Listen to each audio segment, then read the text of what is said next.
Hello, Snugglebugs. Welcome to today's card review. We're coming at you with the Hunter cards today. Coming up first, 2 mana, 3/1 Magnetic Rush can magnetize to mechs and beasts, which is just kind of neat because that means you can put it in other decks.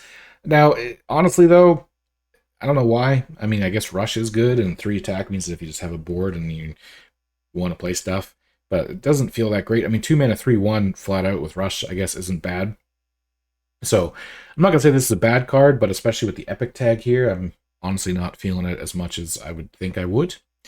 Next up, we have 1, Always a Bigger Jormungar, definitely a play on Always a Bigger Fish, I'm pretty sure, from Star Wars, Attack the Clone Wars. Give him 1 mana spell, give him +2 attack, and excess damage dealt by attacks hits the enemy hero. Now, I'm pretty sure this isn't either just until the end of turn as well, so if the minion stays alive, you can keep smacking over and over again. So this could be really good to put on a huge rush minion. Picture putting this on Mukla as an example. 10/10 becomes a 12. You hit a 1/1. You kill the 1/1. You deal 11 damage to the enemy face. It kind of gives it charge depending on how much health the opponent has. And I think that's going to be rough. That's a good card right there.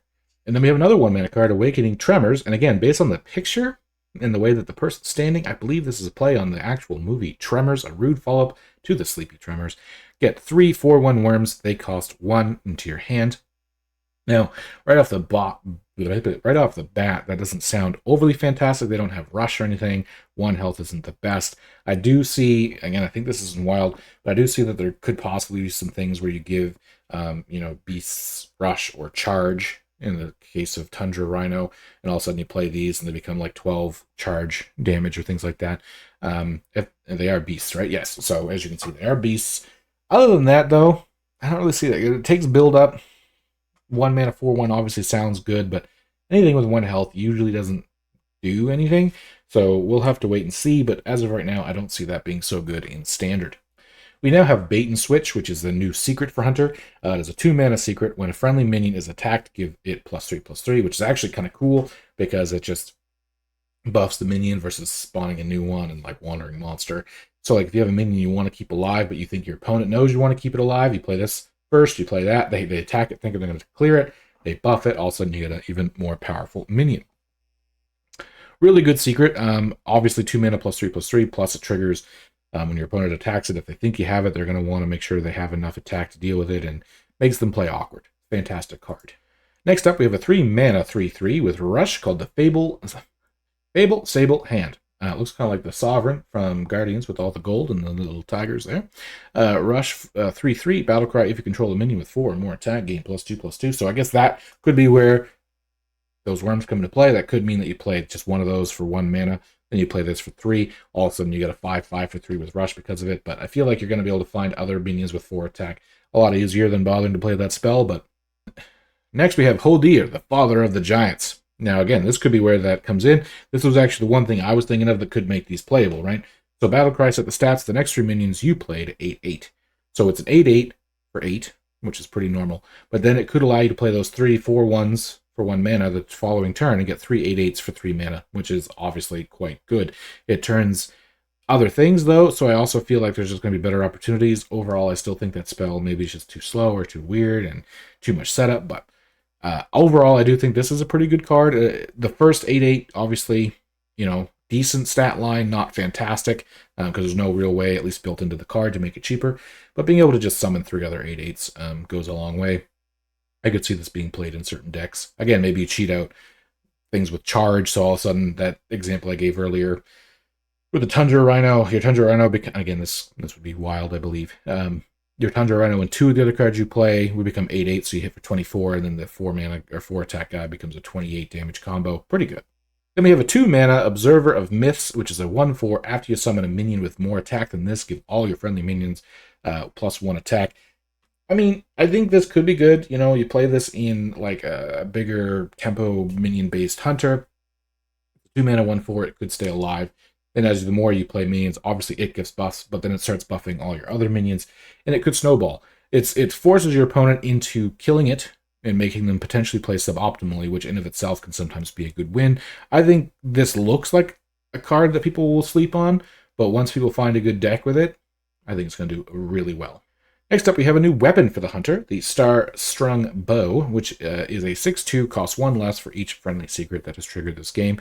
Kind of like not the new Eaglehorn Bow, because that gained 1 durability, but kind of a new weapon to replace the Eaglehorn Bow in the sense of it triggers off of secrets. And therefore, it's 12 damage. You know, you trigger, let's say, 3 secrets pretty early. All of a sudden, it becomes a 3 mana, 12 damage over 2 turns, which is unbelievable. Honestly, because we had Arcanite Reaper that people played for 5, which is a 5/2 weapon. This is almost playable at least at 5 mana, if not 6 sometimes. So if you can get this down to, say, 4, even 3 mana before you play it, or less, fantastic card. One of the best cards I think Hunter's gotten, which is scary to say, because Hunter's the top deck.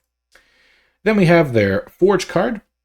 So if you're not aware, and apologies if you are, I'll try to make it quick. You can forge a card by putting the card over your deck and spending 2 mana, which effectively upgrades the card if you think about a forge.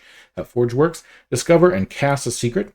Doesn't have to be in your deck, but you can do it twice. So effectively, since forge costs 2 mana, you effectively just get a second copy of this that you play at the same time, and you can kind of build up to it, right? And that would trigger all those secrets for your weapon. Then, last up, we have the Titan for the Hunter. So again, real quick, for those who aren't aware, apologies. Titans get played, they can't attack until all of their abilities get used. And their abilities are one kind of like Battlecry, not the Battlecry on this card, but the turn they're played, and then every turn after they can use abilities, and then once all their abilities are gone, they can attack as per normal. This is a 6 mana 3/7 that also gives you a 3/3 weapon right there. This weapon right here. Pretty nice little weapon. You can see he's wielding in his hand there. Obviously, it just means that, I mean, that's a good weapon. I would say that's easily worth 3 mana, right? So the fact that this is a 3 mana weapon kind of makes him like a 3 mana 3/7. Plus, you get to either use Maintain Order, which gives your weapon after your hero attacks, draw a card. So, boom. Commanding Presence, give your weapon after your hero attacks, summon a 3/3 Enforcer with Taunt, which is this thing right now. And then it also has Swift Slash, give your weapon +2 attack, and your hero is immune while attacking. So it buffs up its own weapon, is effectively the idea, and then you're going to use this weapon to demolish your opponent. Obviously, I'm thinking the hope is you probably want to use this first, because it only has 3 attacks, so it gets 5, or 3 durability, so it makes it 5, so you smash. And then it depends on what you need. Effectively, it gives you a little bit of build on how you need it. So the idea is you'd use one of those when you play it, then every turn after, as long as the Titan is still alive, you get to play the other ones, and then if it lives long enough to play all 3 abilities, it can also attack by itself. I think this in of itself is almost a game-winning card between that, the secret package, and the new secret weapon. We might not even see Big Beast Hunter per se, or it could just become a package within the Hunter. Maybe they'll change some of the early game up. Either way, strong card, strong deck, I think, will come out of this. Subscribe if you want to see more card reviews before Titans comes out, and gameplay when Titans comes out. Thank you very much for watching. Have a great rest of your day, and I'll see you in the next one.